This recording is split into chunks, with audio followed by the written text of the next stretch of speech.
that's been one of our very significant challenges. We're in an area of the prairies called the Palliser Triangle.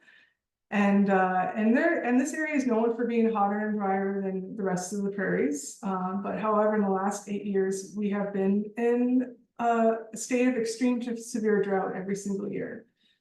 So we're supposed to get about 12 to 14 inches. Some years we're getting less than 1. And I would say on average, you're getting about 3 inches a year. So that's a bit of context on why we've started to do some of the things that we're doing on our farm. And we're a fairly large operation at this point in time. We have almost 9,000 acres under our management. About half of that is cultivated acres, meaning that that's where we plant our crops every year. And the rest of it is a mixture of very valuable native prairie land that we work very hard to protect, tame grass, and hayland as well. So we have a diverse operation in that sense, which is really important. Some of the goals, when Cody and I first started our farm, we started in 2010, and we actually sat down together, very romantic, and came up with a set of goals for our farm. So we left our jobs in Saskatoon. We each had a career trajectory in the city. Cody is a trained engineer, and I'm a toxicologist. So we had our plan set, and then we just decided to pivot and start our farm. So we came up with several goals. I've divided them up here into 3 different areas: production goals, economic goals, and social goals. And some things to highlight under production. We really wanted to rejuvenate the land or regenerate the land. And so we made a goal focused solely on increasing our soil organic matter. We also made a goal around incorporating perennials. We wanted to do all of this to help eliminate perennial weed pressure, of course, good yields, those sorts of things. Another goal that we have is we wanted to increase the water infiltration and holding capacity of our landscape, because, as I said before, we're very hot and dry, and we really want to capture whatever water we can that falls from the sky. We don't want to lose any of it. And we wanted to also increase the quality of the food we grow. One of the things we learned very much in the beginning of our journey here is the connection between soil health, plant health, human health, and community health. And we see that chain as being very, very important. And where we wanted to participate in that chain and strengthen it is in that connection between soil and plant health. Because, as Marla alluded to in her introduction, there's a lot of things going on in industrial agriculture these days that maybe don't encompass that bond as much as they should. We'll see. So then under economic, a healthy farm is one that can sustain itself not only with the soil and the health of the plants you grow, but also in the health of the economics and the bank account. Because at the end of the day, farmers have to pay themselves. We have to raise our families, and we need money to do that. So we've worked really hard on our farm to diversify our income streams, to manage cash flow, and to strengthen the economics of our farm as well, and provide an example of how a diverse and maybe an out-of-box farming operation can be even more profitable than your standard industrial one. And then we have some really important goals around social. We really believe in mentoring and encompassing the next generation to come up and learn some of these techniques, and then carry that torch forward and do even more than we've done on our farm. And we look forward to seeing that come to fruition in the future. So as I mentioned, some of the challenges on our farm have been pretty significant these last few years. I've mentioned the drought, so we're not going to talk about that anymore. But we've also had grasshoppers. I was saying here before we got started is that we've had grasshoppers. This is our 3rd year in a row of extreme grasshopper pressure, and those guys will eat anything. So the picture here of the cropland was flax. It was flax. This is a picture that was taken last year. And this is what we ended up with at the end of the year due to the drought and the grasshoppers. So the damage is quite significant, and it is a significant challenge that we need to figure out how to change. Because of all of this, we also have a lower biological activity in our soils, and we also have a compaction layer. And what that means is that there's a layer in the soil that's quite hard, and it's hard for roots and plants to grow into that layer. Again, the drought feeds into your economic viability. We also have a challenge around managing our time and managing our people. The reason Cody's not sitting here with me today is because we have a whole team of people working here on the farm, and we've got things going on today. And so we do have a challenge in managing our time so we can prioritize the things that are important to us. And then that feeds into our social challenge again, which is our work-life balance. So if you don't know anything about agriculture, and I'm not sure who does and who does and who doesn't in this room here, but there are 5 kind of principles of regenerative agriculture that are kind of understood to be true. These revolve around increasing diversity of things growing, increasing the amount of cover on the soil, increasing the amount of living roots in the soil, decreasing the disturbance to the soil. And the disturbance can be either tillage, which is mechanical disturbance, which is what we do on our farm, or it could be chemical disturbance, which is what your typical conventional farm would use in terms of spray and herbicides and pesticides. And then the 5th principle is incorporating livestock and how livestock interacts with the soil and improves the health of the soil. So in terms of diversity, I'll just touch on this, something that's quite unique about our farm and something that's taken us this many years to actually establish is a really long crop rotation. So when you're farming, you want to be planting annual crops year over year so you can keep making money every acre, every year.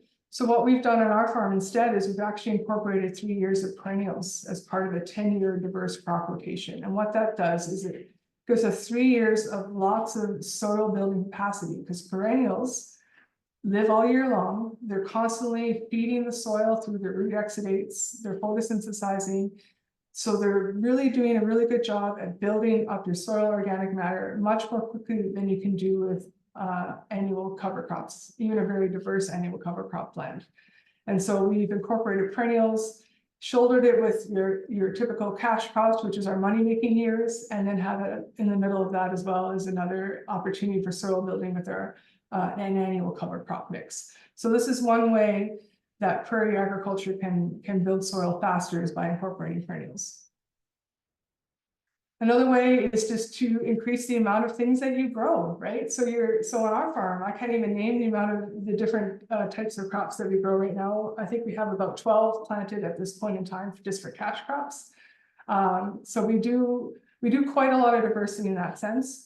And we also incorporate a lot of diversity when we're talking about our cover crops. So we're not just planting one type of legume, for example, in our soil building year. We're also throwing in 2 or 3 grass species, and we're throwing in, some oil seeds and things like that to try to create as much diversity. And what that does is that more diverse plants mean more diversity in root systems. So you're getting strong tap roots punching through that compaction layer, for example. You're getting small fibrous roots coming and building soil that way. And so the diversity above ground translates to diversity underground, and all of that creates a happy ecosystem for soil microbes to thrive. And that's really what we want to see on our farm. So here's an example of how we can increase diversity in a cash cropping or annual cropping situation. So I have here 2 crops that are planted together. Mustard and then a heritage wheat variety, and we alternate rows. So if you see a funny field like this when you're driving around, know that this is on purpose. It's not an accident. And what this does is that it, like I said before, it increases the diversity above and below ground. But what you'll notice in this picture is that some areas of the field are mostly that cereal variety, so mostly green. And there's a patch in the back there that's mostly yellow where the mustard really thrived. And what that does is it eliminates or tries to reduce the risk on our side, is that some soil types in a field might be better suited to mustard and some might be better suited to cereal. And by planting both, we know that at least something will grow in that area. So it's been really, really good for us. This year, we actually planted, I think 300 or 400 acres of intercrops, which is what this is called. But instead of cereal and mustard, this year we've done flax and chickpeas. And it does the same thing where the chickpeas will fix nitrogen and then help feed the flax. And both of them together create this synergy, which really helps them both thrive much more completely. So in terms of perennial diversity, I'll just touch on this. I've already kind of talked about perennial, why we have perennials in our rotation. But it's, like I said, it's a really, really good way of building soil really fast. One thing I didn't mention here, though, is that we also use these perennials to feed our cattle herd, because we also have a cattle herd on our farm, and I'll get into that here in a second. But allowing for this flexibility and diversity in our crop rotation, both on the perennial and the annual side, really helps us diversify our risk, diversify our income, and allows us to build soil faster. And these are all very positive things when you're trying to manage as many acres as we are. So I mentioned disturbance and how on our farm, we're an organic farm. And so we are definitely, our Achilles heel is tillage. And there's no way to get around this. If you're going to be in an annual cropping system, you have to disturb the soil in some capacity. If you leave the soil undisturbed, the natural progression of things growing in the soil will be weeds, and then it'll go to grasses, and then eventually at the very end, you'll progress into forest or long-term perennial. So in order to stop that progression and keep it in an annual cropping, we have to disturb it in some way. Like I said, there's two different ways, chemical and mechanical, and this is what we do. So knowing that this is our biggest challenge is something we've really focused on a lot on our farm. So we used to till.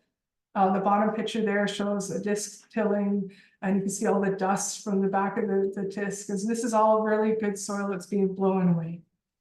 And so what we did is, instead of doing that, now when we're terminating our cover crops, we then started to roller crimp them.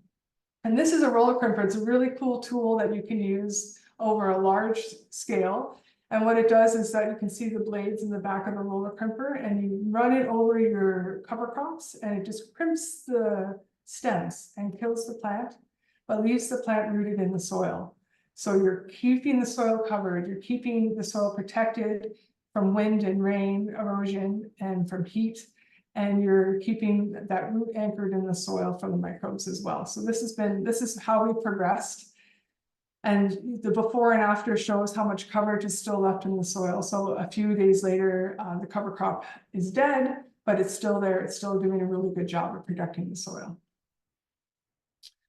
And another example, we do a lot of research on our farm. And so when we try a new practice on our farm, we don't just do it without also trying to test to see how effective it is, so that we know moving forward if it's something we're going to keep or if it's something that we have to adjust to make it more effective. So when we did a very large scale plot trial of roller crimping versus tillage, we looked at the biology in the soil, and we did indeed see an increase in soil microbial health, most specifically the amount of fungi in the soil with the decrease in tillage, and the roller crimper was a really good tool for that. So we were very pleased with that, and we did that for a couple of years.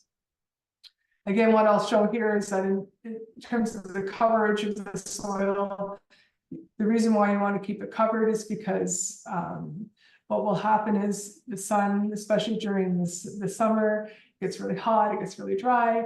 And what we wanted to see is how much of a difference having the soil cover makes for that sort of thing. And this is a project Cody did, actually, so I'm not very good at explaining it, but he put these temperature probes in the soil in a fully tilled field, in a field that had been roller crimped and the cover had died but still was there, and then a field where we had green and growing cover. And ironically enough, the green line is the tilled line, and you see that there's a huge amount of difference in soil temperature. Just 1 inch down below the soil, it got as hot as 48 degrees Celsius and as cold as 5.5 degrees Celsius, all within the space of 24 hours. Can you imagine being a soil microbe and trying to live in that environment and thrive and be healthy? It would be impossible, right? But when you go and you add more cover, more protection to the soil, for example, the blue line is the green and living cover, something that hasn't been roller crimped yet. You can see that it's the highest is 25 or 26, and the lowest it got to was 12.5.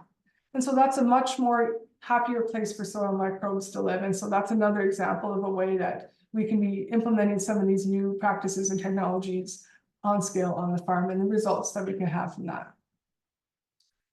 And what does all that mean is that when you reduce the amount of disturbance on your soil, you have happier microbial populations and you have a better structure to your soil. And so this is one way of testing that. You take a clump of soil that's been dried on the surface and you put it in water. If that soil has really good structure, i.e. it's had lots of healthy microbes living in it, it's really good and porous, it's nice and soft, it will be able to sit in that water and not disintegrate. And that's what we see here. In the tilled sample, we put a bit of soil in there that had dried, and as soon as it hit the water, there was no structure. It was pretty much powder. It just disintegrated into this goopy mess. But the soil that we had worked on that had actually been no-till for 3 years under organic management, as you can see, is very much intact. And this is I think it's 8 hours later. So this is the proof. This is the reason why we're excited about what we do. And this is something that keeps us going even on the days when it's hard to like keep implementing all these practices. So as I alluded to, we have also integrated cows, and this was quite a big step for us. We had a cow star operation in 2019, just before the pandemic and everything, so that was really fun. But the reason why we wanted to integrate livestock is we saw a lot of value in moving from the roller crimper to having livestock being moved across the soil and grazing our cover crops instead. So what we do is we keep the herd tight and we move them every day. We only expose them to as much cover crops as they're going to eat in one day, and we use electric wire and we move them across the soil. So what they do is they terminate the cover crop with eating it and trampling it. They deposit all of their urine and feces on the soil, which is really good for soil microbes and soil building. And what that does is it really has catapulted our soil building experience even more since we integrated livestock versus even just roller crimping. So here's a really great before and after picture. We love showing these so that you can really see the difference. The before picture with the ATV there is what the cover crop looked like before we put the cows on it. It's beautiful. This is before the drought. And then we moved the cows across it for one day. They eat about a third and they trample the rest of it to the ground. And you can see here again, we've got some cover. We've got some protection for the soil. In there is all of the yummy microbes from all the cow stuff that's left behind. And it's a very happy thing. We move into the soil and the next year we plant a cash crop in there, and we have a really good yield because there's a lot more nutrients and a lot more microbes in the soil that are keeping it happy and healthy. This is another reason why we've reduced our tillage here. Is I don't like to show other people's fields, but this is just an example. I won't say whose it is, not that any of you might not know them anyways, but on the one side where we have lots of soil cover and you can see the fence line, that's our field. And that was a field that was grazed during the year, cover crops. So we had cows moving across it like I just showed you. And you can see that during the winter, the snow is falling, it's super windy, everything's intact. The snowbanks are white. There's no soil loss from wind erosion. This other picture here is what our fields used to look like before we eliminated our tillage on the cover crops. And you can see here that there's no snow cover. This is the same day. No snow cover. All of the wind erosion has moved soil into the ditches. You can see they're brown in the foreground there. And so this is the reason why we're doing what we're doing. So over winter, we're catching more snow, more moisture for the spring. And we're also reducing our wind erosion and keeping our soil structure intact. So all of this, the reason why I just flew through all of those different soil health principles is I wanted to really illustrate how they're all connected. So I've been mentioning soil microbes and soil health through all of them. And that's all super important because if you notice, all the 5 soil health principles feed each other. They're very interconnected. They all work together. And the more soil health principles that you can implement on your farm, the better off you'll be in terms of soil biology. So I've got here a gradient of greens. The darker the green, the stronger and the healthier the soil biology will be. So you incorporate like the cover crops and living roots together. You've got a shade of green. You then throw in disturbance. You've got a darker, reducing your disturbance. You've got a darker shade of green. You throw in more diversity. You incorporate livestock. You've got the best soil biology cocktail there that you can have. And that is certainly what we've seen on our farm. So starting simple, trying something like cover crops, for example, is really great. You add in more and more things as you get more and more comfortable with it. It's 1 + 1 = 3 is what we like to say around here. So everything compounds and everything makes it even more better and easier to implement the more that you do. So this is kind of what this diagram is attempting to show. So again, the soil food web is something we talk about a lot on our farm in soil biology, and I have a background in chemistry and biology from my university days, and so it was really easy for us on our farm to start really focusing on how we can add even more biology into our soil as we go through the year. And so I took several courses on how to look at soil under a microscope, what to look for so I can assess them ourselves on site. And then I've also taken courses on how to make compost and brew compost teas and how to use those at scale. So I'll just take you through a little bit of that as well to kind of show you examples of how we've been able to implement those types of technologies on our farm, again, at scale. So this is not me, this is one of my sons here. It's a great learning opportunity for kids. They're very curious and they like to look at things under the microscope as well. But what we did is we did a whole baseline assessment of our farm back in 2018. I looked at every single field and I determined where we were in terms of biology, what groups we were missing, what we needed to add. And we actually found that we were missing a whole trophic level, the protozoa level, which is kind of in between the bacteria level, like the lower levels, and the higher macro levels. And so what I learned from that is that we needed to work on adding some of these soil organisms that we were missing from the soil food web back in the soil. So to do that, we definitely started looking at ways that we can do this in a really easy way, really effectively. And what we came back with was composting was definitely the way to go on this. And so some other things I found during that soil assessment is that the differences between different areas of the field were super important. So weed pressures is a significant challenge, as I mentioned, in terms of our farm goals earlier in the presentation. And one of our goals is to eliminate perennial weeds. And being curious, I just wanted to sample what the soil biology in a weed patch was compared to a soil biology in the same field, but in an area of good crop. And what I found was that the weed patches had a whole different biology profile than the crop patch, the rest of the field which was planted to a healthy crop. And so this triggered something to me, and I said to myself, well, there you go. If we can change the biological profile of these weed patches, I wonder how that would work in terms of eliminating those weeds. And so that's something we've been working on as well since. I also looked at areas of the field that had better yield than other areas of the field. We've learned this through literature searches that biology is different, but I wanted to see it for myself. And indeed, if you look at the biology in a field where you have a really good crop versus a biology in a field that has a so-so crop, we found that there was way more beneficial fungi in areas that had better crop yields. And so again, triggers something to me that we need to really be focused on adding these beneficial organisms back to the soil as soon as we can. So we do 2 different types of composting on our farm. My favorite, and we're not supposed to have favorites, but my favorites is the vermicomposting. So vermicomposting is by using worms.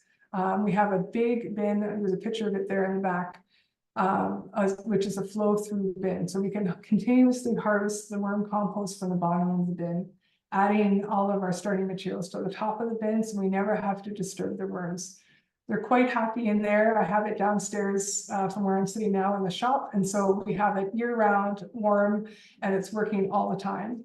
We also see cover crops into the top of the bin, so there's cover crops that are feeding the compost bin, root exudates, makes the worms super, super happy. And so this has been a really effective way to produce some really high-quality compost with very low effort. Because there's no turning, there's no very little maintenance, and the kids can always help really easily with this type of composting.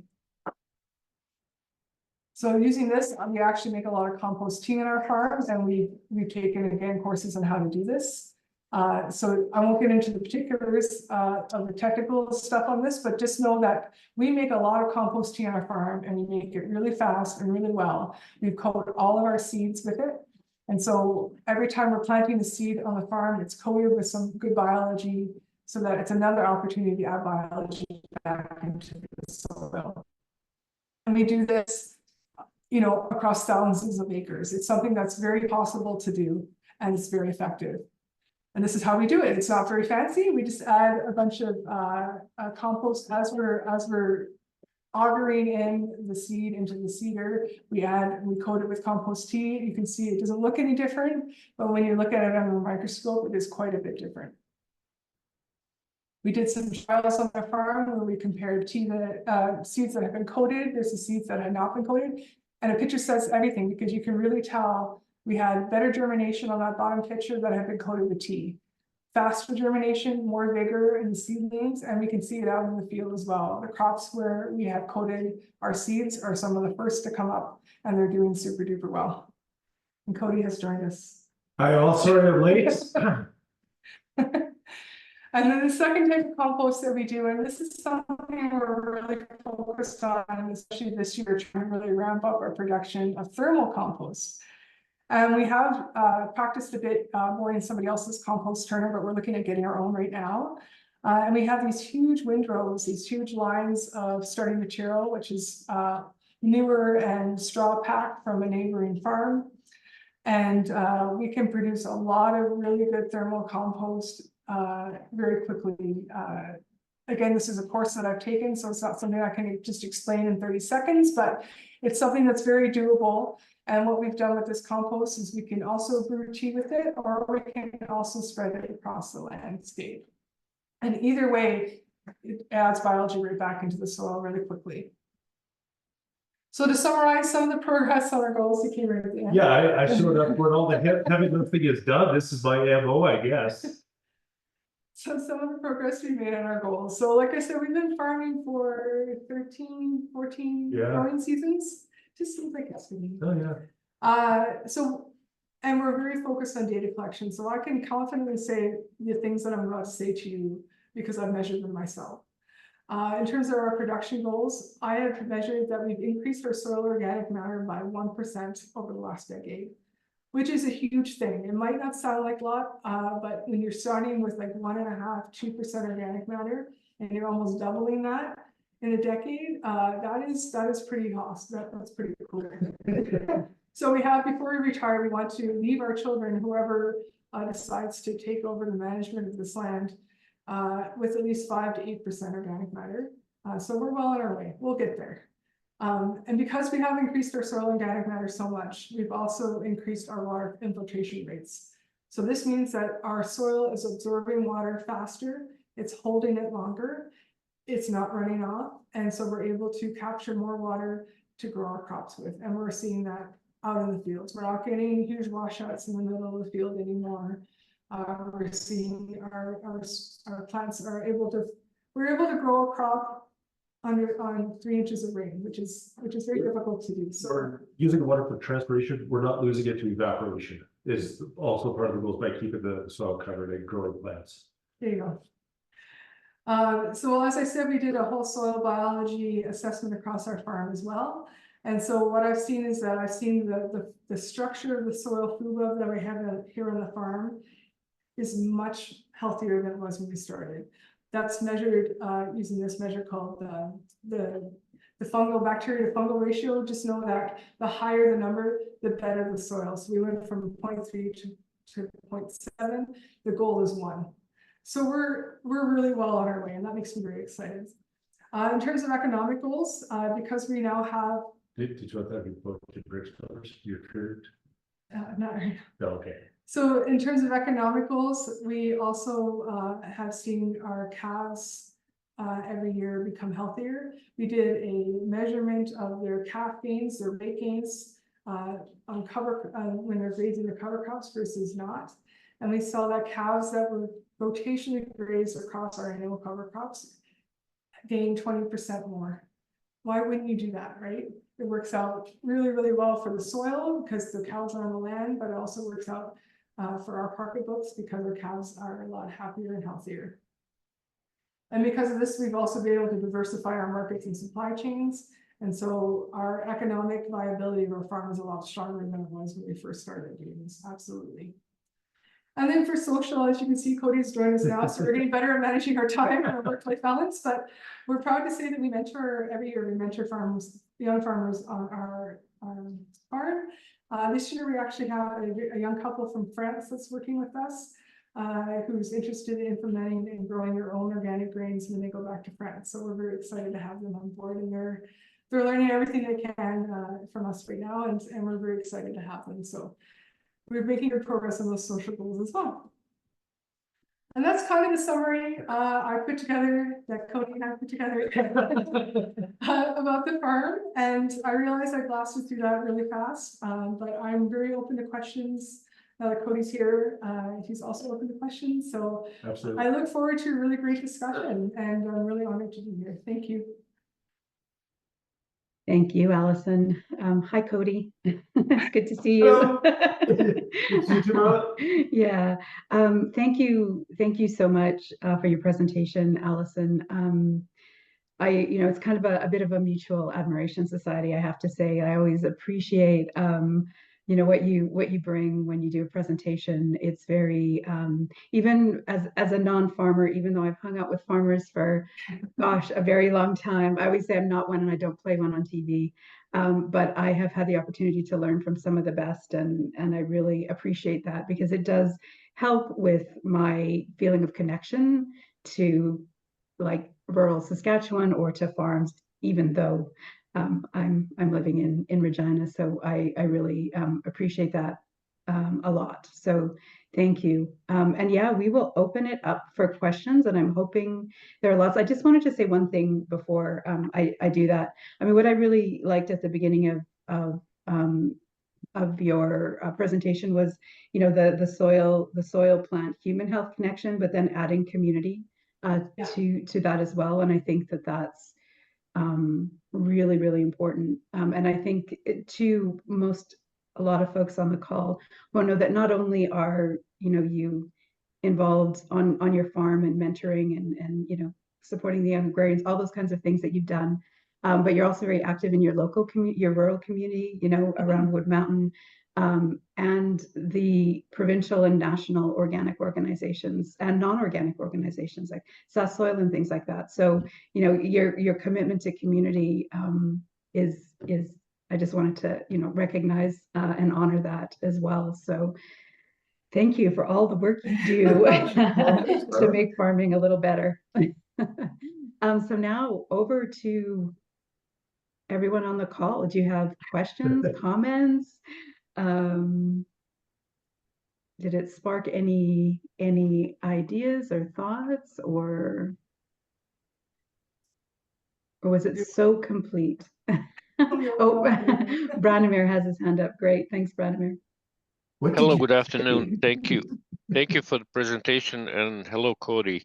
I still have to hear from you when are going to invite me to take pictures of your prairie strips. Right. I have a question there, basically in terms of the related producers and then related to the society and a group like ours. One is the cost of adoption for the people who would like to try some of those techniques or some of the application and methods of farming. What are the barriers? And the relation to, for example, our group is the policy. What do you see is a need for helping producers to adopt some of the management practices that you have in terms of adoption? And linked to it is return on investment. What are the, again, barriers? And specifically, how do you see, or if you have a suggestion for the data exchange, because you're very good in collecting data, you are learning. How do you propose that that knowledge could be shared, and what would be the best possible mechanism of sharing the data and the knowledge that you have, or sharing the data between producers, so producer network, to move application of those practices forward? So two questions: cost of adoption with the policy implication, and the second is return of investment with implication for data sharing. I would start with barriers to entry would mostly be knowledge, like the understanding the practices and the desire to change the status quo. When you have a system that's working, and I see this in conventional farms all the time, wheat and canola makes money, so why change? That it's something that is known, it's a proven winner, in an economic regard. So why change? You have to prove that you have a better system that not only makes money, but also on the labor management side. And that's where I think the challenge comes with a system like this, because it is a lot more management intensive. Even some of the simple things that we can do, like coating our seeds with compost tea, it's an extra step at seeding time. It's a fairly significant complication in logistics. Once you work the kinks out, and it takes a year or two, it becomes a lot more streamlined, but there are growing pains for everybody. So I'm not exactly sure how to address that. But I would say that is one of the larger barriers to adopting a lot of these practices, like the adaptive multi-paddock grazing. It takes a lot more work, but there is a greater reward. I think where the farms that would be the most likely to adopt this would be a relatively smaller acreage, something that's not as pressed for time and is more willing to adopt different practices for a great return on investment. I'll let Allison speak to the policy implications on that side. That's not really my forte. And No, it is a great question, and I think, you know, I'll take off my farmer hat, I'll put on my president of Canadian Organic Growers hat, because we've actually had a lot of discussions about these issues as well. And what we just have discovered is that a lot of the barriers to implementation are a knowledge transfer. And that knowledge transfer from expert to farmer, it's knowledge transfer from farmer to farmer. And I can say from our experience, having a really diverse network of other farmers that we can tap into has been all the difference to us. And we have farmers that we count on our network, you know, in all places across the world, in all areas of agriculture, not just organic. Like some of the people we've learned the most from are actually conventional regenerative, or whatever you want to call them, but that's been a huge benefit to us. And where I'll put my cog hat on is that we actually have a program going right now called Regenerative Organic Oats, which is doing exactly that. We're putting farmers together. I think we have a cohort of a couple of dozen farmers now, and they're all implementing these different types of practices. Some of them I described today, in terms of cover crops and diverse rotations and all that stuff. And they're learning from each other as they go, and they're all in one region. And so they really can exchange knowledge really well. And I think that's something that's been really positive, that we've been able to show the government that works. So when we're meeting with government officials, we're telling them about the success of this program, and we're showing how that facilitating that knowledge transfer has been really helpful to the farmers. And we've had greater success. Because some of the things, and I've got a little policy around here right now, some of the things that irritate me right now about current policy in Canada in terms of implementing some of these best management practices is that, number one, they don't take into account all the early adopters that have done all the work figuring out how to do this. And number two, there's no follow through. So we have neighbors around here that have taken the money from the off-farm climate action funds to seed the cover crops one year. It was really fun. They got to see cover crops, and we were excited to see it. We asked them, okay, well, are you going to keep doing this? Well, no, because I'm not getting any money for it. And so they'll do it 1 year and they won't keep doing it. So there's a lack of follow through, I think, in the current policy framework as well. That's really hampering adoption, you know, because it does take a few years to really see the benefits from a lot of these practices. Like we went through, I would say, a solid 5 years where things were like, do we keep going? And because we had that network of people around us that had seen the success themselves on their own farm, that was something that really helped us follow through and keep going. Sorry, it's something we're passionate about. It's like, it always seemed like the right person showed up at the right time to either give us the information we needed or just give us encouragement to keep on it, and you'll see results. And I'm sure Allison covered the presentation how we've been driving these last 2 years, and results you really got to look to see advancement and progress. But having some encouragement to stick to it, I think is really paying off. And then one thing I'll mention before I let everyone else speak is that another thing we're doing is we've got an initiative right now at COG, which I think Katie's on the call here now. She's our Director of Policy and Research. Katie, I would encourage you to connect with Branimir here and share about the Organic Task Force, because I think that would be a really helpful thing for the work here as well, that Marla and everyone here is doing, is they're quantifying the impacts of some of these really good practices for the government, to show how beneficial they are. As a way, I'm going to butcher the summary for you, Katie, sorry, but it's a way of showing with concrete numbers how many benefits of these practices are having, not only in farms, but for the climate, you know, for the country. I think that would be a good connection if we could facilitate that for you guys to talk, and then you can learn, and we can hopefully provide you with some of those answers that will help with your work. Excellent, thank you. The network, can you repeat the name? You mentioned the network that you're developing. Oh, the Regenerative Organic Oats. Oh yeah, okay. Katie can hook you up with that as well. Okay, I'm just going to give you a bunch of Thanks. jobs to show that, so I'm going to pass you around. Thank you for those answers, both Allison and Cody. And Mary, you're next with your hand up. Allison and Cody, thanks for an amazing presentation. It got me very excited. I grew up on a farm, but back in the days, a lot of those techniques weren't being implemented. Yeah, I guess, well, I have a two-part question too. The first is just a follow-up on Branimir's. Just wondering, you know, in terms of creating that farmer-to-farmer network, what role could extension play? We know that across Canada, extension agents have been pretty much eliminated, or at least really reduced to barely nothing.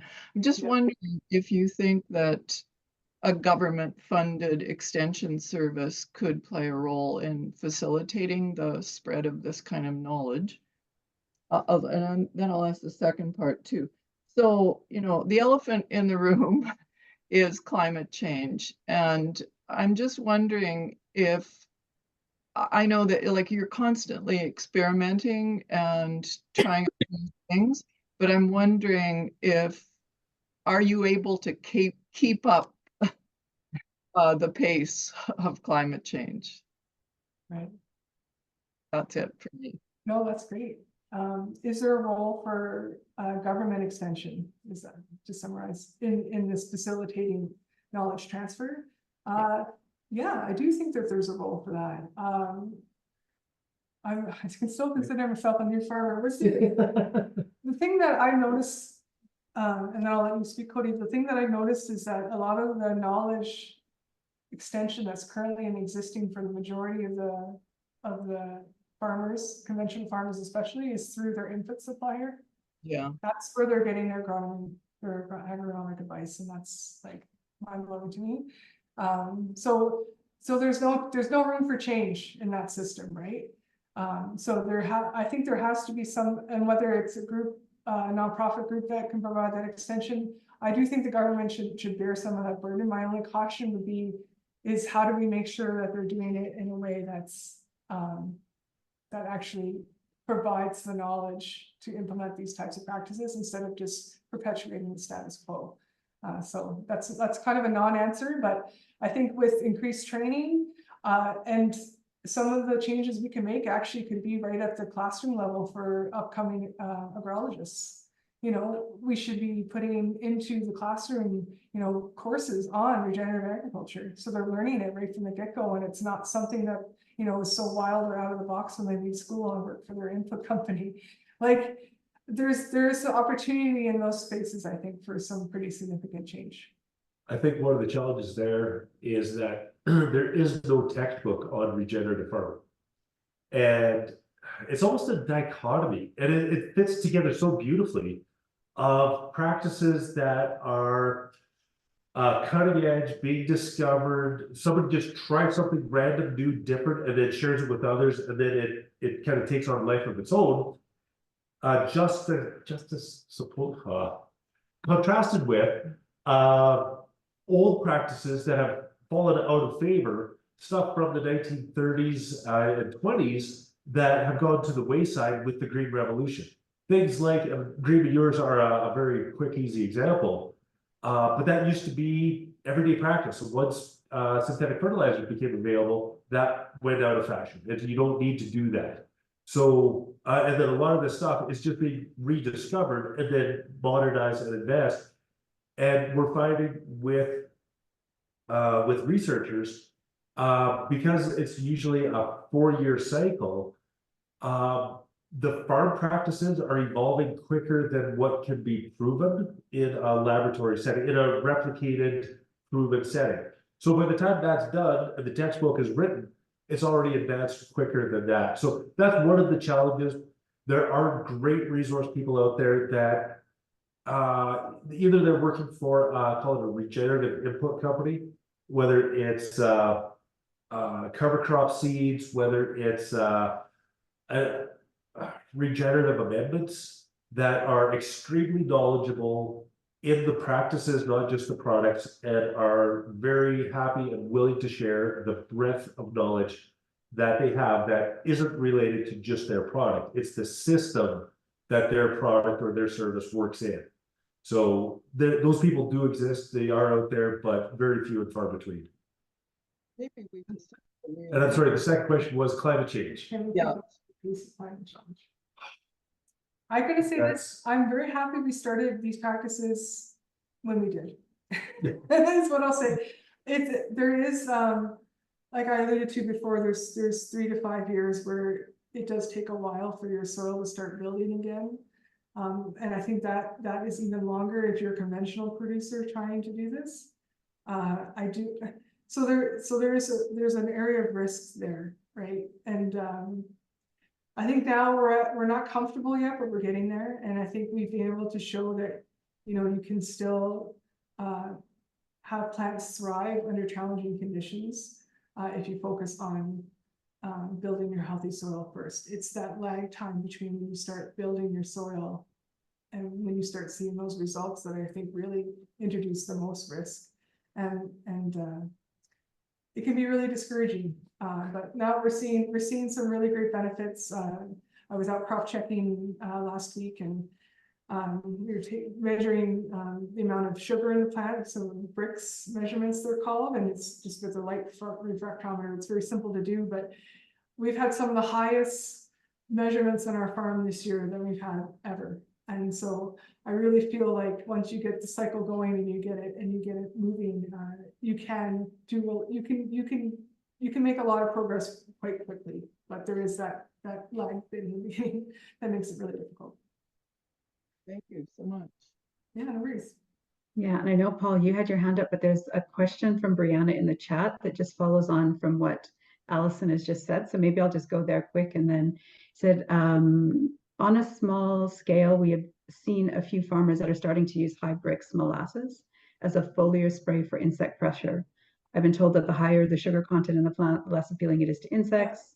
You know the rest of the question. Yeah. Do you know any research? Over to you.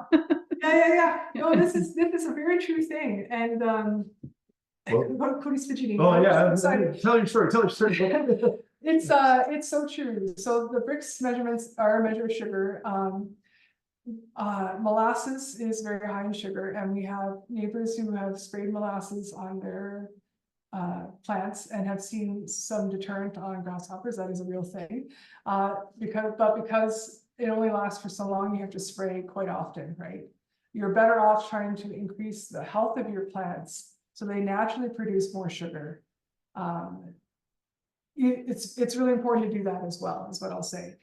So when I mentioned we got our highest bricks numbers ever on the farm, so that's almost 20% bricks, which for us is like unheard of. We're normally single digits, and they say anything over 12 or 14% is high enough sugars to resist, grasshoppers and chewing insects and things like that. So to answer your question, no one's doing research on it, but it's just something that people know, I think. Well, talk about the wild mustard. So when I'm going to tell Allison's story for her. Okay. When she was just a few days ago, when she was out doing these bricks measurements, she observed in the field that there were lots of grasshoppers, but they were on and eating the wild mustard plants and leaving the Durham alone. The Durham had a bricks of 15 to 18, and were not being like those plants were not being eaten by the grasshoppers, but the wild mustard was. Do you happen to do a bricks on the wild mustard? No. No, okay.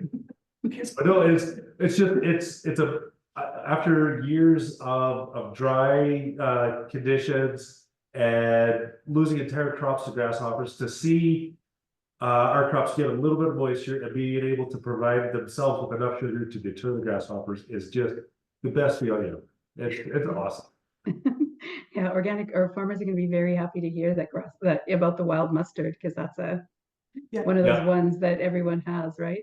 A little Canadian thistle and Canada thistle and wild mustard. I just wanted to just comment just briefly and then over to Paul, just around again, for me, what this conversation sort of highlights is that switch in worldview or mindset or perspective from input or amendment farming to whole system farming. Right, so that you're working over the years. I mean, sometimes you need those amendments, for a crisis, but that should be part of the toolkit instead of that sort of always a reaction to a problem. Instead of, coming up with that 10-year crop rotation, which is incredible. When I hear some farmers saying some organic farmers saying two different crops makes, it's like, no, that's maybe a view. Okay, Paul, over to you. I'll stop talking. Okay, thanks. And yeah, really, I'm finding it very inspiring too, what you guys are working on. And you've sort of maybe partially answered this already, but you talked about an average of what, 12 inches of precipitation a year and going down to 1 or 2. Like, can you produce anything on 1 or 2 inches? How does that all work out? And are you guys gone broke yet, or? Well, Slowly enough that it's not happening yet. so the 12 inches were the before times. So we had our best year ever in 2016, and we had around, I don't know. Oh, I don't. It was high. It was much over. It was well over the 12, and a little bit of the distinction. The 12 is the annual precipitation, and the 1 to 2 inches is in the growing season. So there's the snow that isn't counted into that. Well, but that doesn't always count for a whole lot either. No. In 2017, I'll never forget it because our third kid was born that summer and it was super hot. That was the year we got like, I think, an inch and a quarter of rain, and that was what I would call the beginning of the now times. That's when the drought really started, and no, we didn't harvest anything that year. So I feel there's been a couple of extreme years like that, but overall we've had something to harvest every year aside from those extreme years. And have we gone broke yet? No, but we're sure trying. And we'll see what happens. But I think a lot of what's really helped though is the diversity of the income, right? So I didn't get into marketing at all because I didn't think that was appropriate for this group, but we have a whole marketing system on our farm where we tap into really exclusive niche markets and what are they called? Identity preserved value chains. So we really pick and choose who we work with on those sorts of things, and doing that allows us to then set our price, and we've been able to be okay that way. So like I said, hopefully that answers your question. Okay, great. Thank you. And there's a question in the chat asking about how you get enough material for your vermicompost to do as much as you do with your compost. Did you have pictures of the bid? Yep. Okay. I guess so. My ass hurts if I show up late. It's actually for vermicomposting. It's such a great type of compost that I don't need a whole lot actually to produce as much tea that I do produce. And I'm a big, well, it's not just me, we believe really strongly in cycling within the farm. And so we have 3 little kids-ish, little-ish kids. And there's a lot of food waste at our table, and so we take all of that feeds the compost bin. I'm scrounging around. I take all the chaff off the back of the combines for carbon, so things like that. And so it's actually not very hard to do enough. The bin is 6 feet by 2 feet. So awesome. And so it's not super huge, it's quite deep, but it just keep building, and where I'm always adding to it. I also put garden waste in there and things like that, so it's actually very, it's not as hard as it might seem to produce enough vermicompost to do what we do. Long-winded No, answer. that's great. Yeah, no, and the other thing I really appreciate about your presentation and the way you farm is that you're demonstrating that it can be done at scale, Mhm. right? And that's because that's usually a pushback that you get. Oh, well, it's all nice for the small farms, but this isn't something that you can necessarily scale up. So, yeah, thank you for that, and all the teaching you do. Gord, you have your hand up. Hi, Cody and Allison. Good to see you and hear from you. Thanks Sure. for all that. Long time no see. Yeah, it is. I got a few questions, but I'll ask two quick ones. One, I think we know that, conventional farmers are often resistant to change, but are you seeing some of your neighbors or farmers in the brown soil zone start to imitate some of your practices? And then the second question is, have any First Nations farmers or farm communities been in conversation with you guys? As for local neighbors, I don't think it's because of anything we're doing that if there's any adoption, it's like Allison was talking about some of the people that were taking advantage of the off-cap funding for cover crops. We do have a handful of neighbors that are trying cover crops, but they're doing the practice without the background understanding and the philosophy behind. Like often it's being cut and baled for green feed instead of returned to the soil or grazed or anything like that. There's no supporting system around that singular practice. We're seeing more adoption, maybe a little bit wider, like what I mentioned earlier. We're involved in local, but also provincial and national organizations, and it's sometimes the broader organizations that feel like they're having a little bit more of an impact across the province. There are conventional farmers in Saskatchewan that are looking at some of these practices and adopting them. Not just the practice, but the system. So that's actually quite encouraging to see that. And I am sorry, there was a second part of the question. I forget what that one was. Oh, I just wonder if any First Nations farmers or First Nations communities have contacted you guys or had conversations with you guys. Unfortunately, no. We were renting land from a member of the First Nations community. We have the Coda First Nations, just like 10 minutes from our farm here. We were renting land from him. We had some conversations with him, but it didn't translate to anything. Well, that was also private land that, like, he owned it privately. It wasn't reserve land. But yeah, so unfortunately, no. I don't actually know how many of our local First Nations community are involved in agriculture. I think a lot of them are maybe not. But what I'll say though, and I'm sure you guys have talked to them, the Place of Marla is amazing. The Bridge, Land, Water, Sky, yes. The Living Labs group, amazing stuff is happening there. Every time I hear them present, it's like it's very inspiring, and it's something that's really hopefully something that can be adopted on a broader scale with the work they're doing there. So I look to them as an example, but unfortunately, local scale there hasn't been very much involvement. We were holding field days before the drought in the before times. Into the drought. Into the drought. We did see some more community involvement there, not necessarily First Nations perhaps, but like a broader community involvement. But we haven't done a field day since 2018 just because of the drought.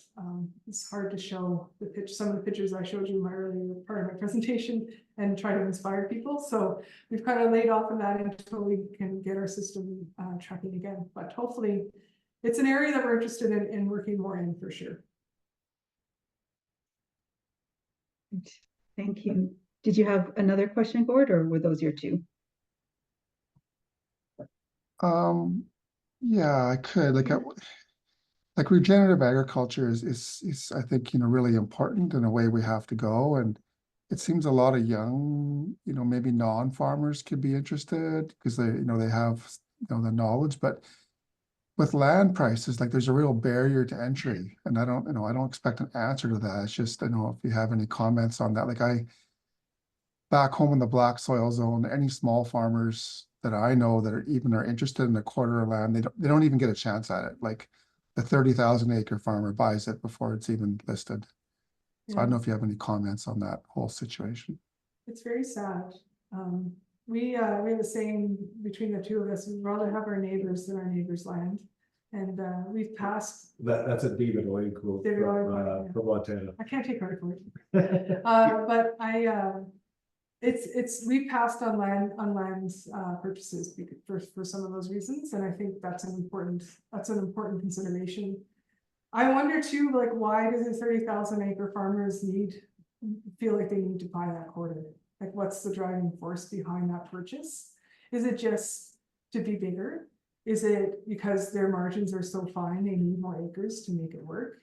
Because there's a point there for input costs versus yields where if you don't have enough acres, it's not sustainable. So that would be a question that I would ask. That might be worth delving into, is why would the 30,000 acre farmer need to have that 1/4 of land instead of letting it go? And then I think too, like, especially Marla said, we work with the Young Agrarians Group, which is a really fantastic organization across Canada. And they are working hard on land access issues as well. And they're putting in a land trust, and they've got some land opportunities for young farmers. But I think, irrespective of all of that, I think the cost of land is a huge barrier, not only availability. And we've seen land prices really skyrocket, even in our crappy soil zone area. I can't imagine trying to purchase a quarter in the black soil zone. We would have to sell most of our farm.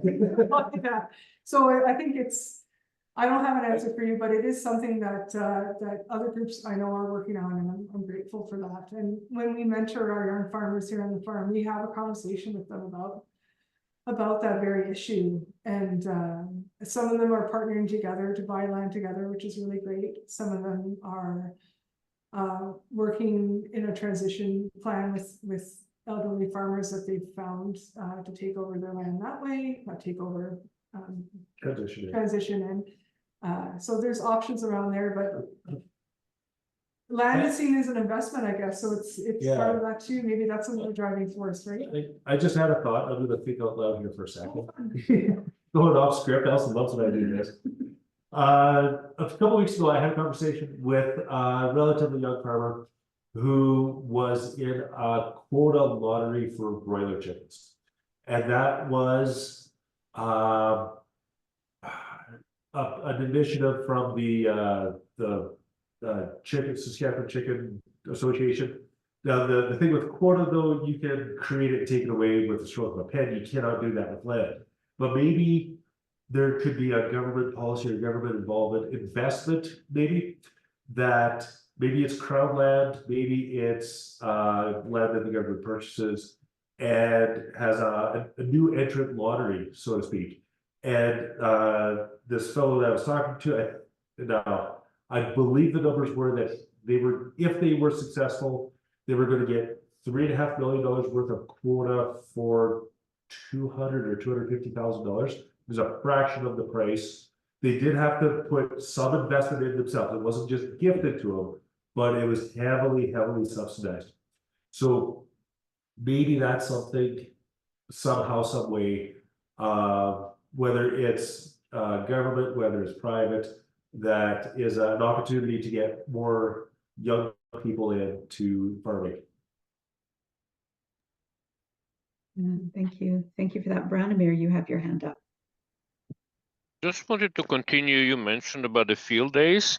There is a question. I don't know whether, Marla, you missed it. Elizabeth is asking, amazing work and presentation. I would love to visit your farm. Do you have any planned public farm days this summer, especially when you have a wet year? So things are hopefully growing beautifully. So far, so good. Elizabeth, you can come visit us anytime, honestly. We love touring small groups, individuals. That's not a problem. Actually, this afternoon, we have a small group coming through, so Yep. part of the panic this morning. But you're very welcome, absolutely. Marla, I can put my email in the group chat here. And yeah, it's awesome. We'll tour you around the fields and show you all of our system and brewers and all that stuff. If you're interested, just let us know. But no planned public days necessarily, just yet. I need to feel like the rain is here to stay before we went. Because Marla, we were there in 2018 when we had our like 2-day extravaganza. I think we had like 300 people come through. Was, yeah. It's insane. So we need to like scale it back just a titch. Yeah. Yeah.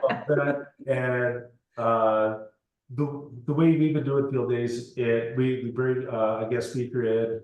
We have a program planned as well, and this isn't something that we put together in 2 weeks. There's a lot of lead time planning. So without knowing what the year was going to be like, we never started that process in January, February. And now that, we might actually get a crop, it's a little bit late, knock on wood. But no, we always welcome private tours like one-on-one. Just give us a call ahead of time. We'll coordinate a time that works for everybody, and we'd love to see you all. Nice, thank you. Yeah, no, it was funny, just on my phone yesterday, when they sometimes like your phone puts together a story for you. Yeah. From that, and it was 6 years ago, and it was your farm. So I'm like, I was at your farm 6 years ago, which was kind of wild since here you are today doing a presentation for us. It was really nice, yeah. But yeah, I was definitely there for that one. And then there was one previous too, which was maybe not quite as big, but it was, yeah, definitely hundreds there. So yeah, all right. Neil Watley, you have your hand up? Yeah, greetings. Thanks very much. Excellent presentation. You're talking about a 3-year perennial, and you rotated with a cash crop, 3 years cash crop, 1 year cover crop, and 3 years of cash crops again. I think that was it. Now the perennial, was that intercropping? And I'm wondering also the 1 year cover crop, was that one crop, one species, or was that intercropped? Oh, okay. So the intercrops are actually how we incorporate diversity on those cash crop, those two blocks of 3 years. So that's our money making years, is the intercropping years. Right. So when I show the picture of the mustard and the heritage wheat, so those are our cash cropping years. The perennials are, I don't even know how many are in our mix that we've planted this year. Oh, I think we're at 8 this year, and that's because I couldn't get some of the others that I wanted to. But we're in 10 to 12 different perennial species that are seeded together. And what we're shooting for there is different plant groups. Like we want legumes, grasses, and forbs. We want things that are tap roots. We want creeping roots. We want stuff that spreads out and covers the ground. We want stuff that grows up tall and catches more sunlight. We're looking for different above ground, below ground structure, as well as different flower structures, so that we can support different types of pollinators.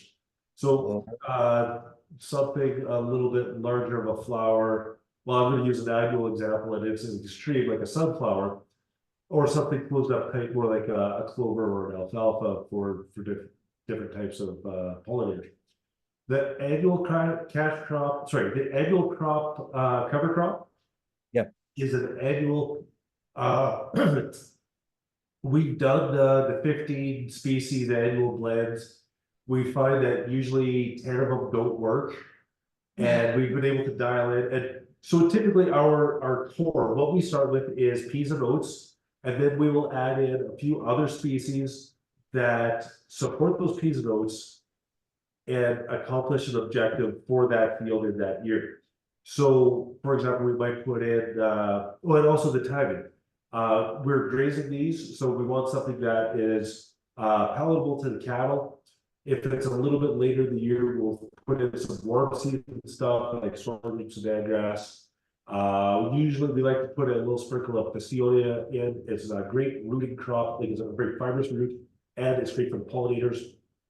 tough grass, Italian ryegrass, some clovers. It depends on what we're trying to achieve in that soil building year when we're taking a year off from the annual cash crop acres. And I do want to point out that we do make money on those as well. We're grazing cows across it. It's not nearly as profitable as what our cash crop years are, but by growing perennials, we're grazing cows on the perennials. We're kind of making hay off of it. We're supporting our cattle enterprise as well as the cover crop year. It's a very synergistic with the cows transplanting the cover crop, terminating it without tillage or chemical, and it's feeding the soil and it's feeding the livestock. And you're Oh, not, he's a big fan of cows. and you don't have to buy synthetic, so it's a savings. Exactly. Exactly. So, are you able to get, thank you very much for that explanation. I'm really into that stuff. So, and crop insurance, are you able to obtain crop insurance on those rough years? You guys have really great questions. Yeah. This is awesome. Crop insurance. I'm not gonna lie, crop insurance has helped us out during these dry years. It would be a very different scene around here if we weren't able to get insurance at all. Now, that being said, crop insurance is set up for broad acre, like your conventional farms. We do enough stuff out of the box that it's sometimes some difficult conversations when they tell us for a higher yield potential, we have to keep our fields black with nothing growing after July 11th every year. We cannot have anything green and growing after July 11th, whether it's, they now are accepting roller crimping and grazing. We can keep a cover on it. We don't have to keep it black, but it's still with this new amendment that came out just this year for our soil zone, there can be no living plants after July 11th, which is a little bit against our policy and having something green and growing, feeding the soil, keeping the soil aggregates alive and healthy, maintaining that infiltration. Yes, the plants use some water, but they're saving more than they're using. So it is a bit of a conflict, but we've just kind of accepted that on the fields that we are in our soil building year with, we will not have the summer fallow coverage. We will have stubble coverage as if it was a cash crop the previous year as well. The intercropping, they will insure 30% of your monocrop acres. They will insure as they call it, diversified acres, that they're not measuring yield off of that. They're just taking what happens on your monocrop and extrapolate that across whatever happens on your intercrop. When you can have a bumper year and still collect crop insurance on those acres if you have a claim on your monocrop, or vice versa. If you have a really good monocrop and your intercrop or your diversified crop is a disaster, there's no payout. There's no the actuality of what happens on those acres does not affect your payout or your collection from crop insurance. So it is something that they're working towards, I think. But I also see their side that there's so many different avenues of intercropping. They are uncertain of how to ensure that. Whereas the traditional monocrop acres, they have tons and tons of data on what they can and cannot do with ensuring that. Good, thanks very much. Excellent. Maybe if there's one more question, I know you have some people coming around as well, so I don't want to keep you past the I think it's over now.